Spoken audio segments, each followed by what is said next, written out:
Sesungguhnya orang-orang yang beriman, orang-orang Yahudi, orang-orang Nasrani, dan orang-orang Sabi'in, siapa saja di antara mereka yang beriman kepada Allah dan hari akhir dan melakukan kebajikan, mereka mendapat pahala dari Tuhannya. Tidak ada rasa takut pada mereka dan mereka tidak bersedih hati. Dan ingatlah ketika kami mengambil janji kepada kalian dan kami angkat bukit Saina di atas dirimu, seraya berfirman, pegang teguhlah apa yang telah kami berikan kepadamu dan ingatlah apa yang ada di dalamnya agar kamu bertakwa. Kemudian setelah itu kamu berpaling, maka sekiranya bukan karena karunia Allah dan rahmatnya, pastilah kamu termasuk orang-orang yang merugi. Baik. Di sini Allah Subhanahu wa taala masih berbicara tentang Bani Israel. Allah Subhanahu wa taala berfirman, innal ladzina amanu, sesungguhnya orang-orang yang beriman. Siapa orang-orang beriman di sini? Ada yang mengatakan bahwa orang-orang yang beriman dalam Al-Baqarah 62 maksudnya adalah dari kaum Ibrahim.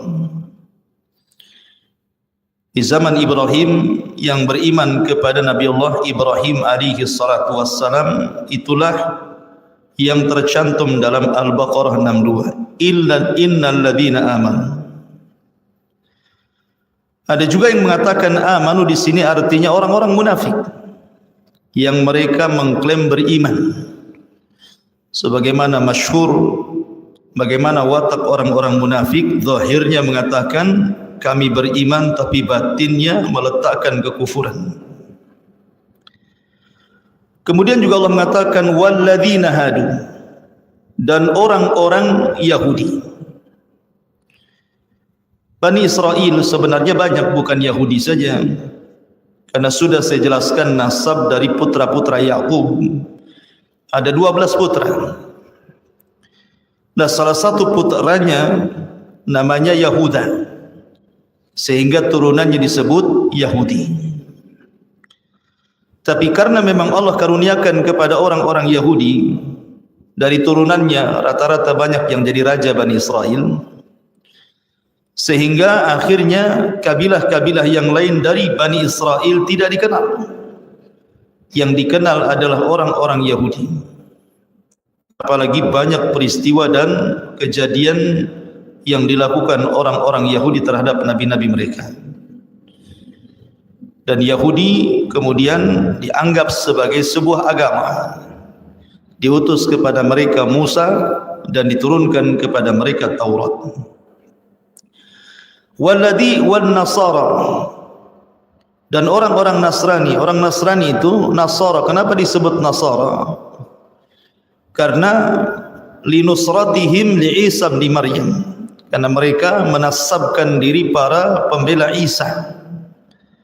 Makanya mereka disebut dalam Al-Quran ketika bicara tentang pengikut Nabi Isa, mereka mengatakan nahnu ansarullah. Makanya kemudian dinisbatkan kepada mereka kalimat Nasrani. Ada juga mereka disebut Nasara. Was-Sabi'in, adapun orang-orang Sabi'in, As-Sabi dalam bahasa Arab itu disebut isim mangkus seperti Al-Qadi, As-Sabi gitu ya. Dan asal kalimat As-Sabi itu artinya khuruj, keluar, karena As-Sabi ini agamanya tidak jelas. Jadi keluar dari agama satu masuk ke agama yang lain, kemudian keluar lagi cari lagi agama lain. Jadi keluar masuk agama. Jadi intinya tidak beragama gitu ya.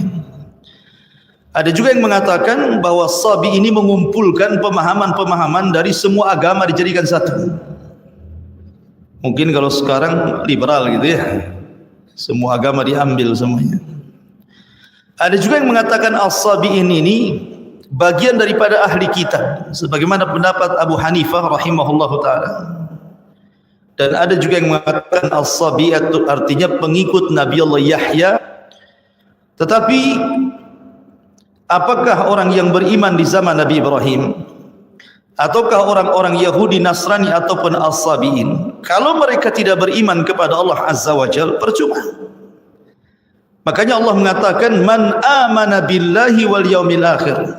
Kalau seandainya mereka-mereka ini mau beriman kepada Allah Subhanahu wa taala, mengikuti nabi-nabi yang diutus kepada mereka dan hari akhir, falahum ajruhum inda rabbihim, mereka dapat pahala.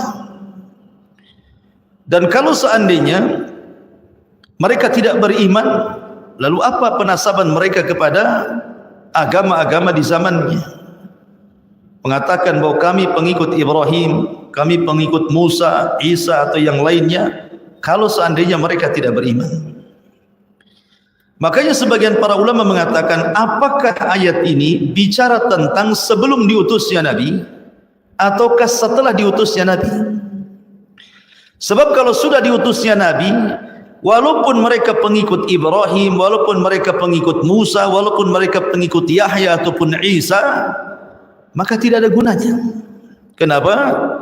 Walaupun mereka beriman, kalau mereka tidak mengikuti Nabi SAW.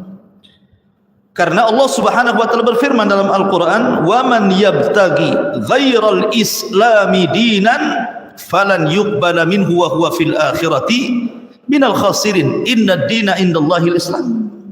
Siapapun yang mencari selain agama yang dibawa Nabi, maksudnya agama Islam, selain tidak diterima termasuk orang rugi. Karena agama yang diridhoi satu-satunya hanyalah Islam. Bagi ulama yang membawa ayat ini dihapus dengan waman yabtaghi ghairil islami dina, berarti tidak ada gunanya mereka beriman kepada agamanya mereka masing-masing.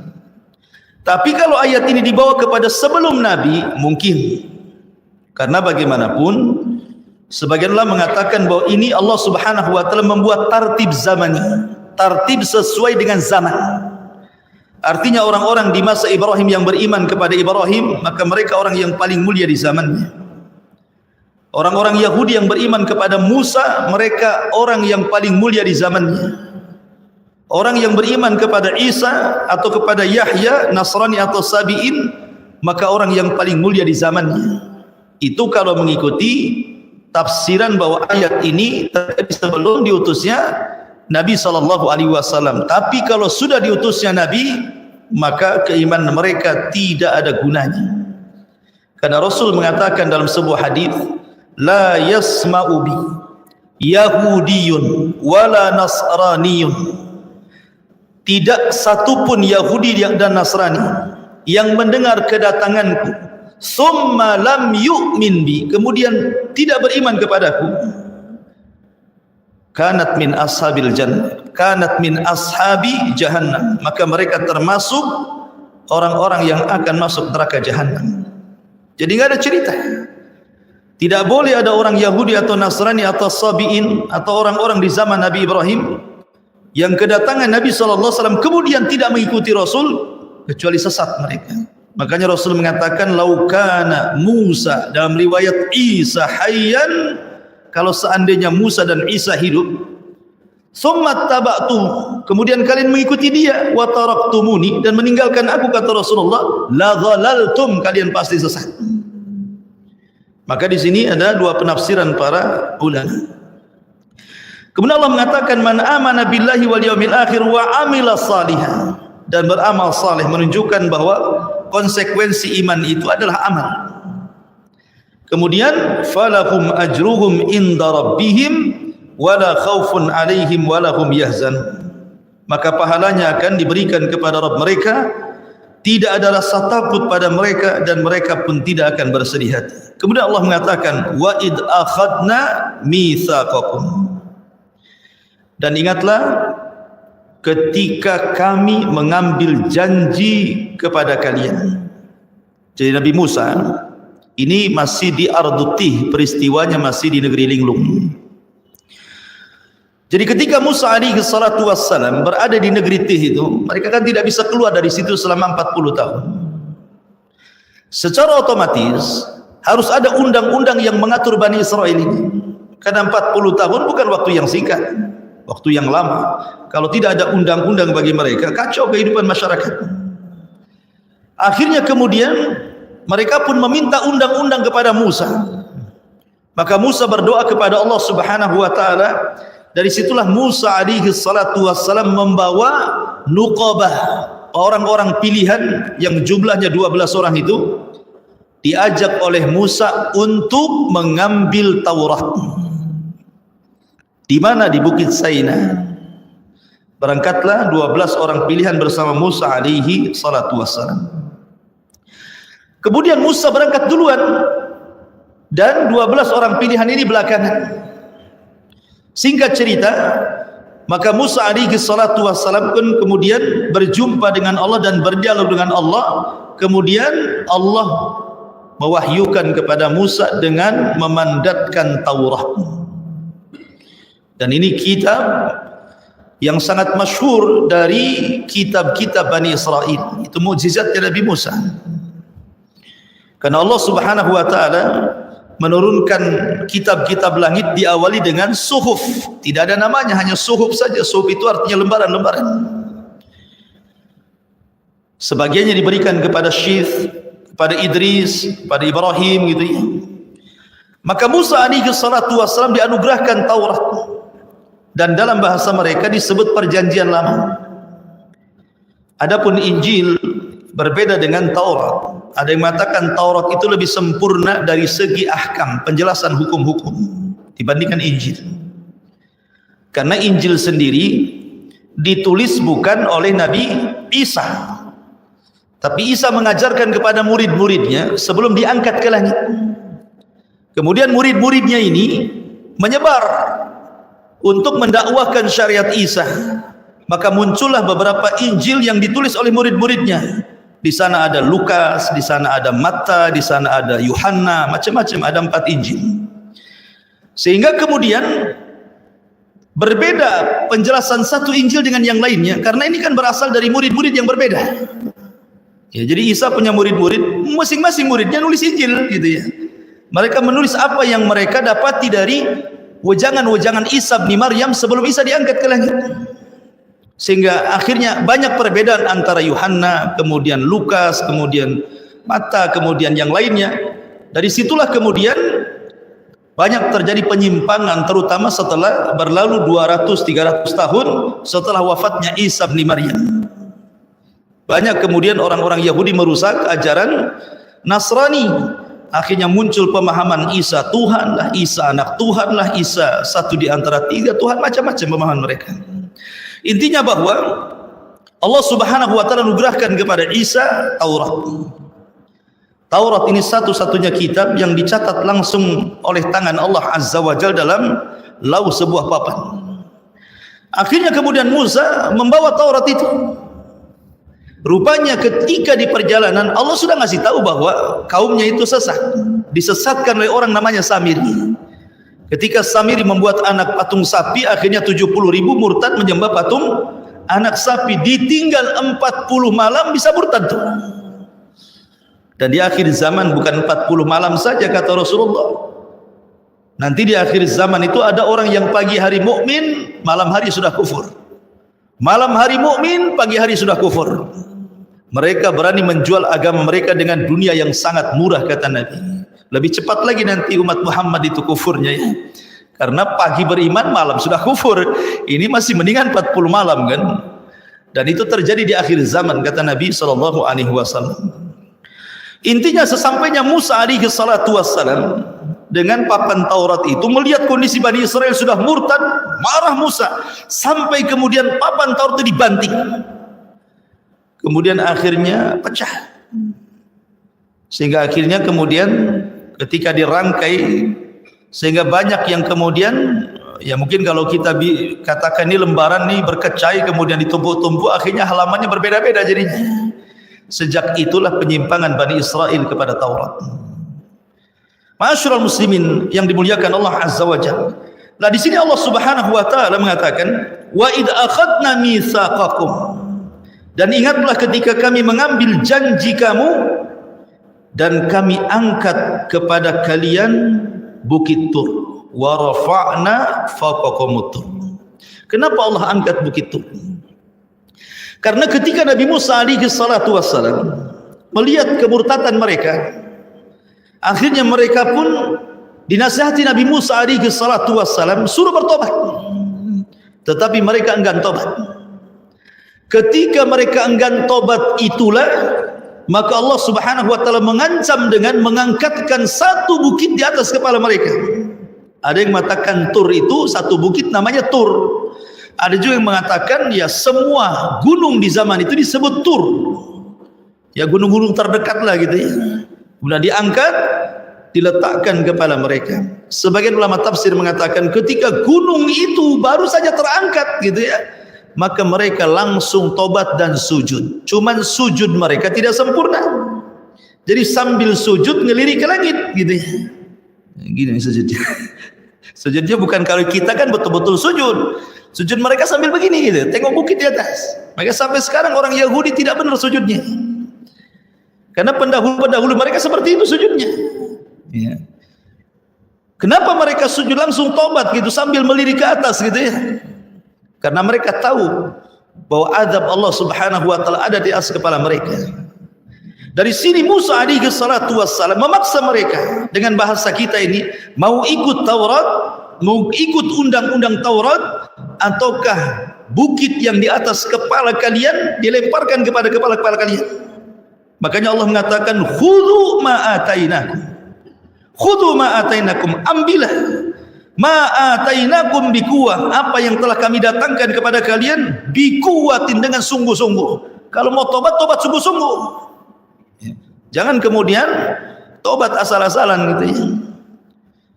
Kemudian wadhkuru ma fihi la'allakum tattaqun. Di sini Allah Subhanahu wa taala mengatakan khudhu ma atainakum biquwah. Ketika Nabi Musa memaksa mereka mau tobat atau tidak. Kalau tidak tobat, kalian akan mati dengan dibantingnya bukit Tur di atas kepala kalian. Tapi kalian kalau mau tobat, maka gunung ini tidak akan dibanting kepada kepala kalian, tetapi tobatnya dijelaskan dari ayat sebelumnya.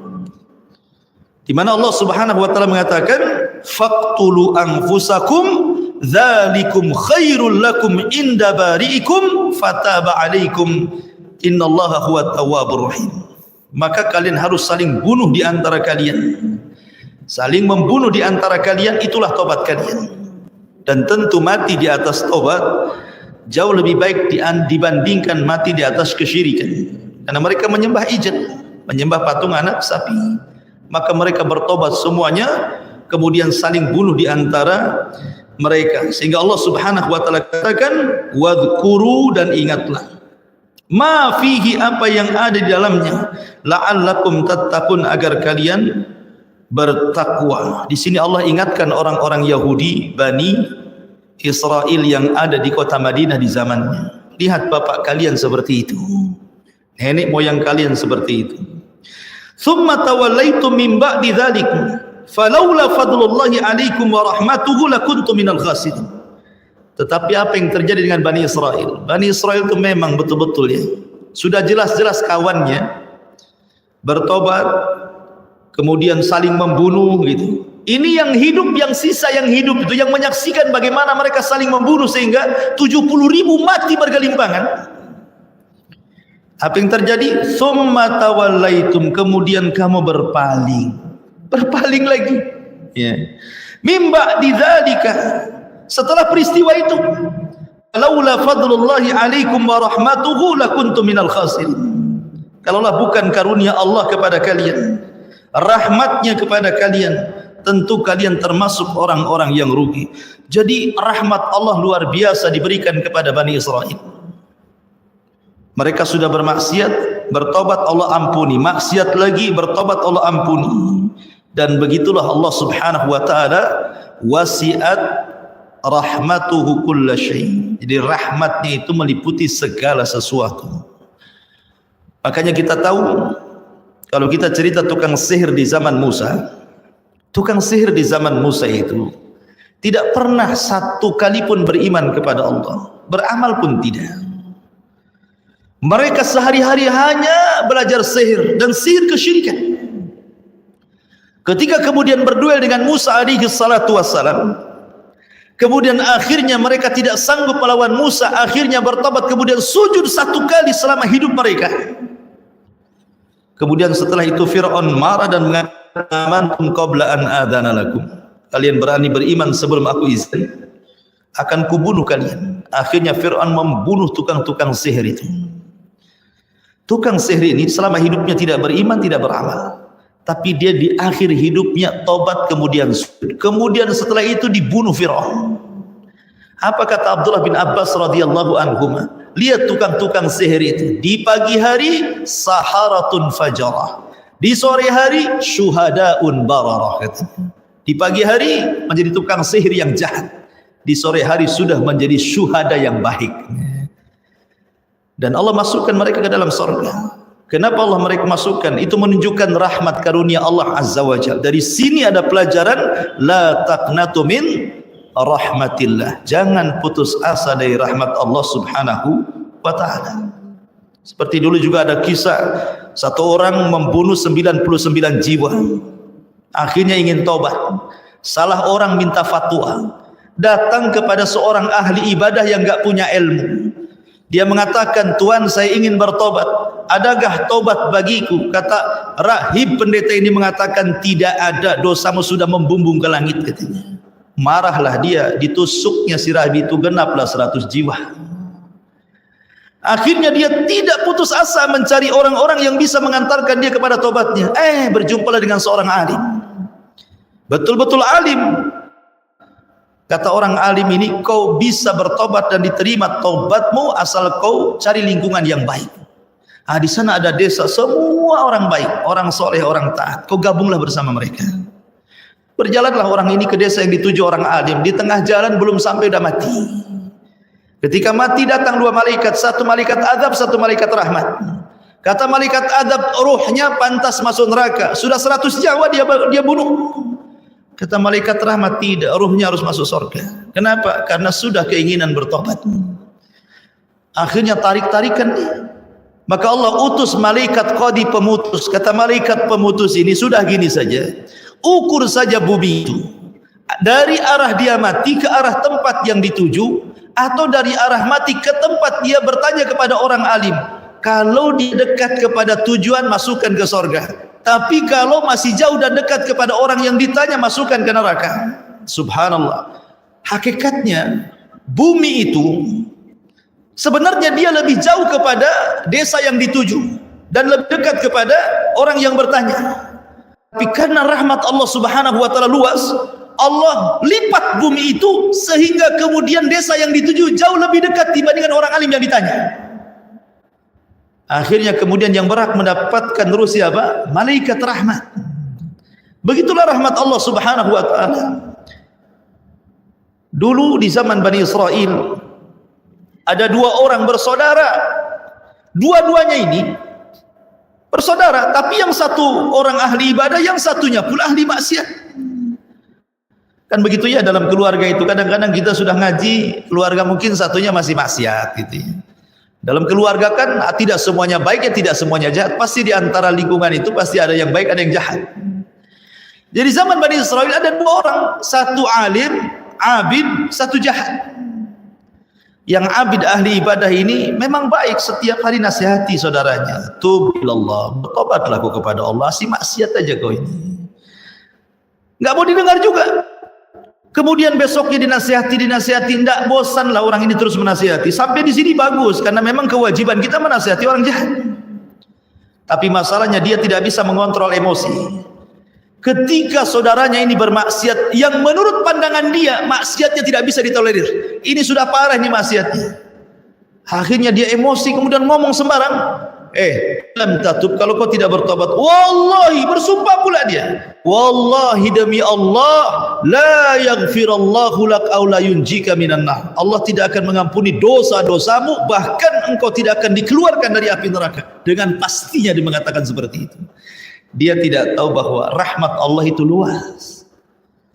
Allah itu wasiat rahmatuhu, rahmatnya luas dibandingkan kemurkaannya. Makanya pintu surga itu adalah 8, pintu neraka itu ada 7. Kenapa pintu surga lebih banyak dibandingkan pintu neraka? Karena rahmat Allah lebih luas dibandingkan murkanya. Akhirnya kemudian ketika keduanya diwafatkan oleh Allah Azza wa Jalla, yang ahli maksiat Allah masukkan ke dalam surga, yang ahli ibadah Allah masukkan ke neraka. La haula wala quwwata illa billah. Apa alasannya? Yang ahli maksiat ini karena dia bermaksiat, maksiatnya masih tahta masyiatillah, masih di bawah kehendak Allah, karena dia tidak melakukan kesyirikan. Tetapi yang ahli ibadah sudah bersumpah, dan sumpahnya melampaui takdir Allah dengan mengatakan, demi Allah, Allah tidak akan mengampuni. Siapa yang punya ampunan? Engkau apa Allah? Allah tidak akan mengeluarkan dari api neraka. Siapa yang punya neraka? Allah yang punya neraka. Suka-suka Allah memasukkan, mengeluarkan. Karena dia sudah bicara melewati takdir Allah, Allah masukkan ke neraka. Lihat bagaimana orang ini masuk neraka bukan karena membunuh loh, bukan karena minum khamar, bukan karena berzina, karena dosa lisan. Hanya ngomong begitu masuk neraka. Kenapa?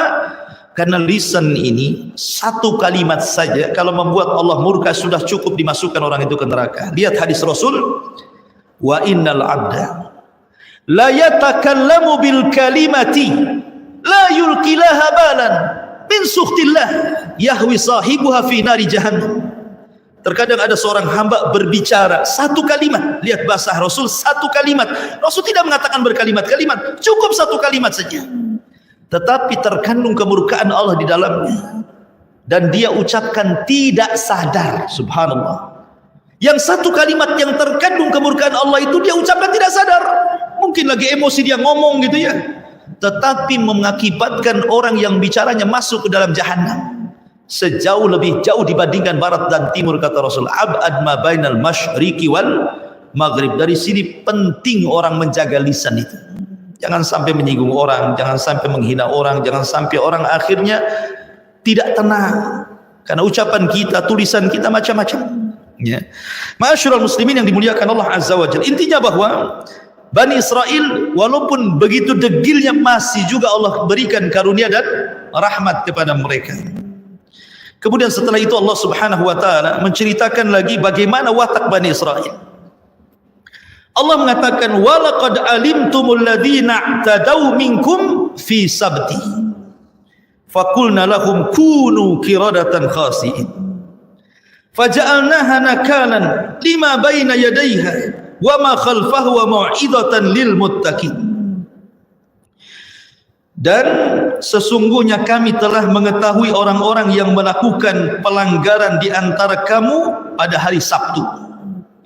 Lalu kami katakan kepada mereka, jadilah kamu kera yang dihinakan. Maka kami jadikan yang demikian itu peringatan bagi orang-orang pada masa itu dan bagi mereka yang datang kemudian, serta menjadi pelajaran bagi orang-orang yang. Ayat ini memang kurang lengkap, tetapi kita ambil sebagai penjelasan yang lengkap pada surah Al-A'raf. Dan karena ayat ini disebut kisah Ashabus Sabti.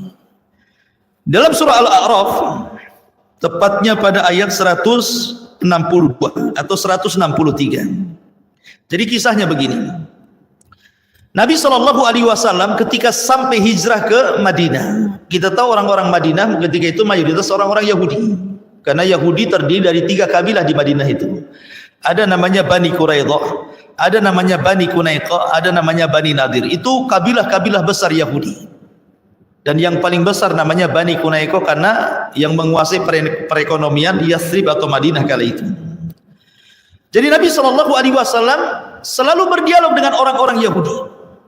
Selalu berdialog dengan orang-orang Yahudi, dan terkadang Yahudi pun mengetes Nabi untuk kebenaran risalahnya. Jadi karena orang-orang Yahudi itu mereka sulit didakwahi, sangat sulit didakwahi. Beda dengan orang Nasrani. Di zaman Rasul banyak orang masuk Islam, orang-orang Nasrani, tapi orang Yahudi sedikit.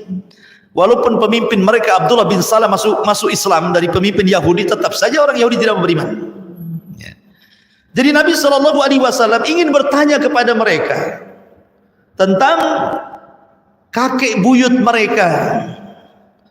Seolah-olah Nabi SAW mengatakan, kalian seperti ini, saya mau tanya kepada kalian tentang Ashabus Sabti. Dulu kakek buyut kalian ada yang disebut dengan Ashabus Sabti, orang yang memuliakan hari Sabtu. Bagaimana kisahnya? Makanya Allah Subhanahu wa taala mengatakan dalam surah Al-A'raf ayat 123, Allah mengatakan was'alhum 'anil qaryati allati kanat hadiratal bahri. Tanyakan wahai Muhammad kepada mereka orang-orang Yahudi Madinah itu tentang sebuah negeri yang terletak di dekat lautan. Ada yang mengatakan negeri ini namanya Ailah. Ada yang mengatakan negeri ini Madian. Tapi yang jelas bahwa nama tidak penting. Kalau memang penting tentu disebutkan dalam Al-Quran. Karena Quran itu mengambil ibrah dan pelajaran. Cuman ahli tafsir ada yang mengatakan tempat yang dimaksud itu adalah Ailah, dan ada yang mengatakan Madian atau perkampungan nelayan memang hidup di tepian lautan. Orang-orang Yahudi semuanya di situ. Kemudian Allah mengatakan, "Id ya'duna fi sabti, id ta'tihim khitanuhum yawma sabtihim surra'an, wa yawma la yasbituna la ta'tihim." Apa yang terjadi? Ketika mereka melanggar aturan pada hari Sabtu. Begini ya. Allah Subhanahu wa taala sebenarnya sudah menawarkan kepada Yahudi atau Nasrani satu hari yang disebut dengan hari sakral, di mana mereka satu hari itu diperuntukkan untuk beribadah, tidak boleh untuk dunia. Perang tidak boleh, cari ma'isyah tidak boleh, bekerja tidak boleh, pokoknya hari itu khusus ibadah. Dan Allah tawarkan hari Jumat. Tapi mereka tidak mau mengambil hari Jumat. Mereka mengambil hari Sabtu. Kemudian Nasrani mengambil hari Ahad, dan Allah pilihkan Islam hari Jumat. Jadi Allah yang memilihkan Jumat kepada kita. Tapi mereka kemudian tersesat dari hari Jumat mengambil hari Sabtu. Orang Nasrani tersesat dari hari Jumat dan mengambil hari Ahad. Bukan tidak ada alasan. Orang-orang Yahudi mengambil hari Sabtu itu karena kita tahu bahwa alam semesta ini diciptakan oleh Allah Subhanahu wa taala fi sittati ayyamin, pada tempo 6 hari. Di mana Allah Subhanahu wa taala menciptakan bumi dimulai dari hari Ahad. Kemudian Senin, bumi selesai. Kemudian Allah naik ke langit, kemudian Allah menciptakan langit. Hari Selasa dan hari Rabu. Kemudian selesai langit, maka hari Kamis dan Jumat Allah turun lagi ke bumi. Kemudian Allah Subhanahu wa taala ciptakan fasilitas bumi. Allah ciptakan gunungnya, sungainya, hutannya, binatangnya, macam-macamnya di situ. Maka genaplah berapa? 6 hari. Fi sittati ayyam. Sehingga Allah Subhanahu wa taala kelelahan. Kemudian beristirahatlah di hari Sabtu.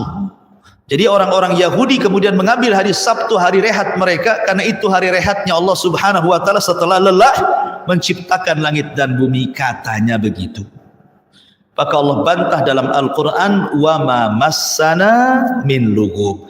Kami tidak tersentuh dengan kelemahan, keletihan, kata Allah. Enak saja Allah lelah. Kalau Allah lelah masalah. Ya. Kenapa masalah? Nabi Musa kan tanya, "Ya Rabb, kenapa kau tidak tidur?" katanya. Jadi Nabi Musa mengatakan kepada Allah, "Kenapa kau tidak tidur?" katanya. Akhirnya Allah mengatakan gini, "Musa, kau berdiri depan. Kau pegang 2 mangkok dengan kedua tangan, isi air." Akhirnya Musa begini terus, akhirnya ngantuk. Pas ngantuk-ngantuk tertidur sesaat, akhirnya mangkoknya jatuh, prang, kemudian pecah semuanya.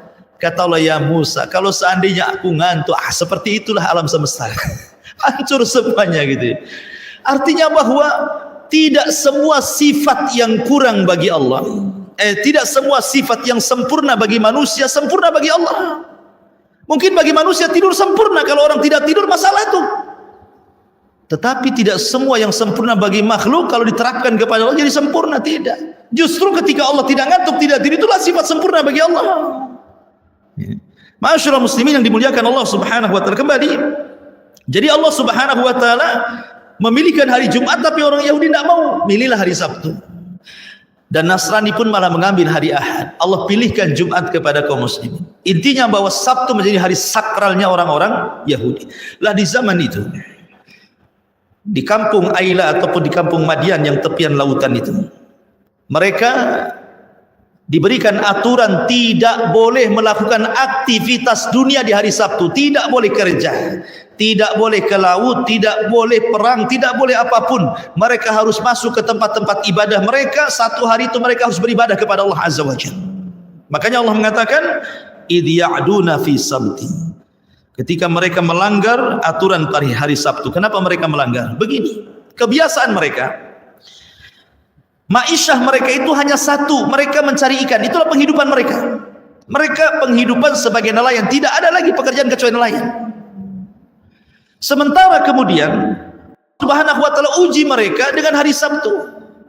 Kenapa demikian? Di hari-hari yang lain ikan itu tidak tampak. Yang mereka ke laut ya dapat, tapi sekedarnya. Tetapi dari Sabtu ikan itu pula muncul. Bisa dilihat oleh mereka. Loncat-loncat, bisa ditangkap dengan tangan, ke pinggir-pinggir lagi. Apa enggak enak? Tidak usah dipancing, tidak usah dijaring. Datang ke laut ditangkap saja. Loncat-loncat, kayak manggil-manggil, sini bang kan gitu. Jadi mereka akhirnya kemudian orang-orang yang kurang iman itu, makanya Allah di sini mengatakan apa? Idh ta'tihim khitanuhum yawma sabtihim surra'an, katanya. Allah mengatakan apa?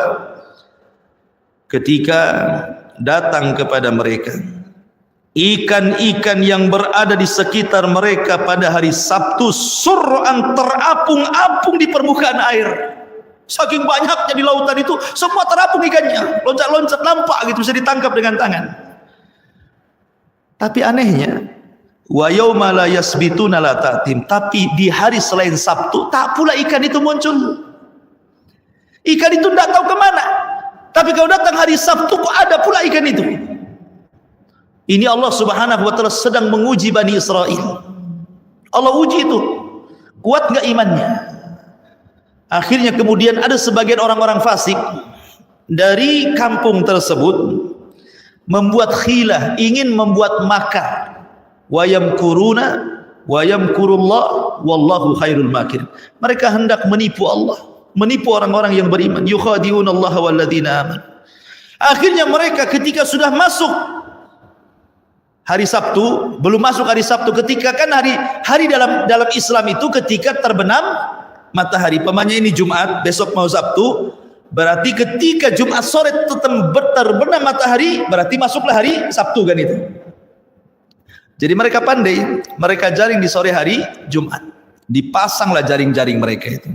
Jadi mereka dikeruk, dibuat jalan, ya dibuat jalan supaya ikannya nanti kalau ada masuk ke perangkap mereka gitu.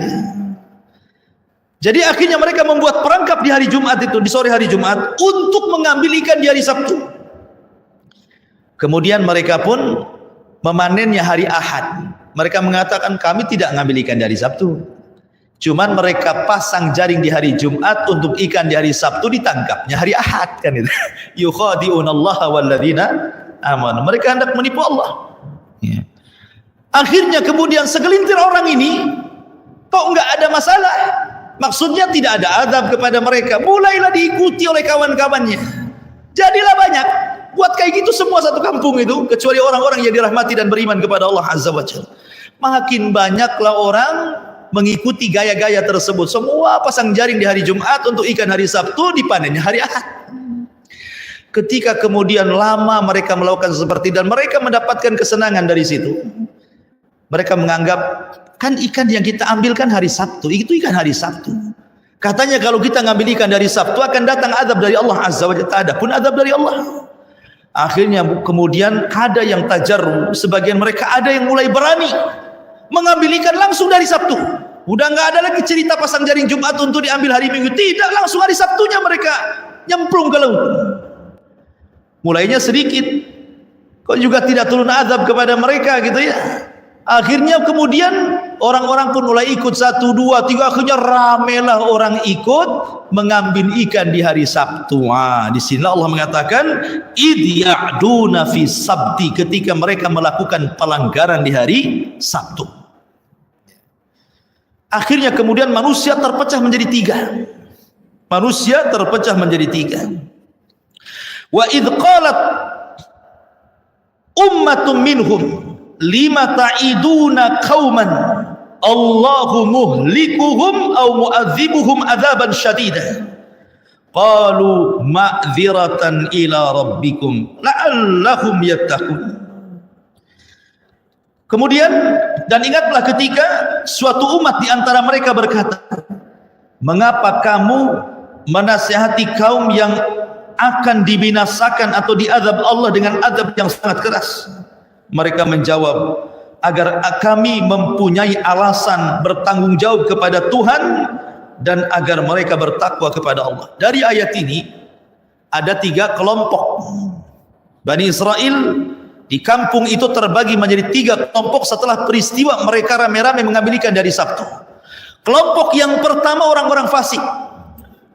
Mereka mengambil ikan di hari Sabtu, yang tua yang muda ikut terlibat di situ. Kelompok yang kedua keras. Tidak boleh kau ini ngambil ikan dari Sabtu, nanti azab akan turun kepada kalian. Kelompok yang ketiga pula bising kepada orang yang melarang mencari ikan di hari Sabtu. Makanya Allah mengatakan, wa idz qalat ummatun minhum lima ta'iduna kawan Allahu muhlikum. Ngapain kalian bising kepada mereka? Biarkan sajalah mereka mencari ikan di hari Sabtu. Mereka itu umat yang pasti azab akan turun kepada mereka. Ini enggak bersyukur ada orang lain menasihati, disalahkan pula orang nasihati. Begitulah di masyarakat, ikhwan. Pasti orang itu terbagi menjadi 3. Ada pelaku maksiat, ada orang yang melarang maksiat, ada yang ketiga tidak suka kepada orang yang melarang kepada maksiat. Sudahlah, biarkan tetangga itu, kalian bising kali, biarkanlah dia gitu. Kan itu di masyarakat kan gitu. Jadi umat terpecah jadi 3 di sini. Ya. Tetapi orang-orang yang melarang punya alasan. Qalu ma'dziratan ila rabbikum. Kenapa kami larang mereka? Agar kami punya alasan. Kalau nanti Allah mengatakan, kenapa kau tidak larang? Aku sudah larang kau Rabb, kan gitu maksudnya ya. Tapi mereka tetap seperti itu. Jadi dia punya tanggung jawab dakwah gitu ya. Falamma nasu ma dzukiru bi anjayna alladhina yanhauna anis-su wa akhadna alladhina zalamu bi adzabin ba'isim bima kanu yafsukun. Falamma atau amma nuhu anhu qulna lahum kunu qiradatan khasi'in. Maka setelah mereka melupakan apa yang diperingatkan kepada mereka, mereka cuek. Orang-orang itu nggak didengar lagi tuh. Orang-orang yang menasihati mereka nggak didengar sudah. Apalagi sudah ada pembelaan kan dari orang-orang yang melarang orang yang melarang. Maka setelah mereka melupakan apa yang diperingatkan kepada mereka, kami selamatkan orang-orang yang melarang orang-orang berbuat jahat, dan kami timpakan kepada orang-orang yang zalim siksa yang keras disebabkan mereka selalu berbuat fasik. Maka setelah mereka bersikap sombong terhadap segala apa yang dilarang, kami katakan kepada mereka, jadilah kamu kera yang dihinakan. Jadi begini kisahnya. Kita kembali kepada surah Al-Baqarah. Jadi orang-orang ini, orang-orang yang beriman, yang mereka tidak mau dekat dengan orang-orang yang mengambil ikan dari Sabtu, sepakat orang-orang yang beriman membuat pagar. Nampaknya kalian dengan kami tidak bisa. Kalau kami masih satu kampung sama kalian, kemudian Allah azab kalian, maka azab bukan hanya menimpa kalian, kami juga kena. Kalian sudah kami nasihati, kalian tidak mau. Kalau begitu kita pisah saja. Akhirnya kemudian orang-orang yang beriman keluar dari kampung itu, kemudian membuat dinding tinggi-tinggi untuk memisahkan kampung mereka dengan kampung orang-orang yang melanggar di hari Sabtu. Dibuatlah dinding tinggi sehingga terpisahkan. Jadi orang-orang yang tidak mau melihat mereka keluar, sehingga di kampung itu hanya tinggal 2 kelompok. Kelompok pertama yang mencari ikan di hari Sabtu, kelompok yang kedua yang melarang kepada orang yang melarang yang mencari ikan di hari Sabtu. Satu kampung dia. Dari situ ma'asyiral muslimin yang dimuliakan Allah Azza wa Jalla, apa yang terjadi? Biasanya di balik tembok itu apabila mereka dapat ikan, rame, biasa nelayan kalau pulang dari lautan dapat tangkapan itu kan senang mereka, jerit-jerit gitu ya. Mereka saking senangnya. Dan itu mereka biasa dengar hari-hari, terutama di hari Sabtu mereka ramai. Tapi suatu hari tidak pula ada suara. Senyap di hari Sabtu itu, tidak ada orang yang biasanya ramai kali, tak ada satu suara manusia pun. Sementara orang-orang yang beriman kan di balik dinding itu, kok biasa ramai belum ada ini. Penasaranlah orang-orang, coba lihat, tanjatlah tebing itu. Kemana mereka perginya? Kok tidak ramai-ramai? Akhirnya satu orang diutus untuk memanjat dinding melihat. Pas dilihat ke kampungnya itu, tak ada satu orang pun. Tidak ada satu orang pun. Akhirnya kemudian dilapor kepada ulamanya. Tidak ada orang di kampung itu. Sepi, tak ada orang, yang kecil, yang besar, yang tua, yang muda, yang laki, yang perempuan. Tidak ada semuanya. Kagetlah akhirnya. Dari situ mereka bersepakat untuk membuka dinding pemisah, pagar pemisah, benteng pemisah antara kampung mereka dengan kampung orang yang melanggar di hari Sabtu. Ketika dibuka dindingnya itu, pintu dindingnya itu, tiba-tiba mereka melihat pemandangan yang mengejutkan. Tidak ada orang sama sekali, tetapi ada kera-kera yang sedang menempel di dinding-dinding mereka. Semua kera di situ. Sebagian dan babi. Jadi ada yang dikutuk jadi kera, ada yang dikutuk jadi babi. Makanya di sini Allah Subhanahu wa taala katakan sebagai penguat daripada surah Al-A'raf dalam surah Al-Baqarah, Allah Subhanahu wa taala mengatakan, "Walaqad alimtumul ladzina i'tadaw minkum fi sabti faqulna lahum kunu qiradatan khasiin." Maka kami jadikan, dan sungguh kami telah mengetahui orang-orang yang melakukan pelanggaran di antara mereka di hari Sabtu. Maka kami katakan kepada mereka, jadilah kalian kera-kera yang dihinakan. Maka kami jadikan yang demikian itu nakalan, peringatan, lima baina yadaihi wa ma khalfaha, bagi orang-orang yang ada pada masa itu, bagi orang-orang yang akan datang kemudian, wa mau'idatan lil muttaqin, dan juga bagi pelajaran yang bisa diambil orang-orang yang bertakwa jauh setelah peristiwa itu. Jadi ketika kemudian mereka orang yang beriman membuka gerbang itu, ternyata diambil pemandangan yang luar biasa. Mereka menjadi keras semuanya, dan sebagian mereka jadi babi. Sebagian para ulama mengatakan bahwa yang muda-muda semua dikutuk jadi kera, dan yang babi itu yang tua-tua. Jadi yang tua dikutuk jadi babi, yang muda-muda dikutuk jadi kera. Ada yang mengatakan seperti itu. Ada yang mengatakan bahwa orang-orang yang mengambil ikan di hari Sabtu itu dikutuk jadi kera. Kemudian yang kedua, orang yang memperingatkan orang yang melanggar di hari Sabtu dikutuk jadi babi. Ya, kan? Kenapa? Karena dia tidak melakukan inkar kemungkaran, malah melarang kepada orang yang mengingkari kemungkaran, kan? Sudahlah, jangan kau bising kepada mereka. Ini kan seolah-olah menghalangi, kan, orang yang sedang mengingkari sebuah kemungkaran. Akhirnya mereka terkena kutuk juga. Makanya Allah mengatakan, wattaqu fitnatan la tusibannal ladzina zalamu khassah. Takutlah kepada fitnah yang kalau Allah timpakan bukan hanya orang zalim yang kena, orang baik pun terkena imbasnya di situ. Kalau tidak ada keingkaran kepada mungkar, ya. Makanya bahaya membiarkan kemungkaran itu. Mereka pun terseret akhirnya.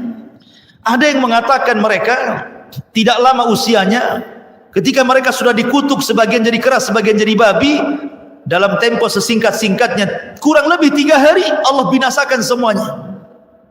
Allah bisa binasakan semuanya. Makanya kalau kita menyinggung orang-orang Yahudi, kita katakan apa? Ikhwanu qiradata wal khanazir. Orang-orang Yahudi itu saudara dari yang dikutuk menjadi kera dan babi. Biasanya kan seperti itu, kalau orang-orang Yahudi itu kita katakan apa? Ikhwanu qiradata wal khanazir gitu. Mereka saudara orang-orang yang dikutuk jadi kera dan babi. Pada kisah Ashabus Sabti di sini. Ya, tetapi walaupun demikian sudah jelas-jelas, kan, mereka dikutuk jadi babi, dan orang-orang Bani Israel yang beriman melihat, kemudian mereka pun akhirnya selamat dari kutukan itu. Kemudian mereka hidup di tempat lain, muncul lagi pelanggaran dari mereka. Nah, begitulah Bani Israel gitu ya. Jadi ada saja pelanggarannya, turun azab, tobat, lakukan pelanggaran lagi, tobat lagi, diterima, buat pelanggaran lagi.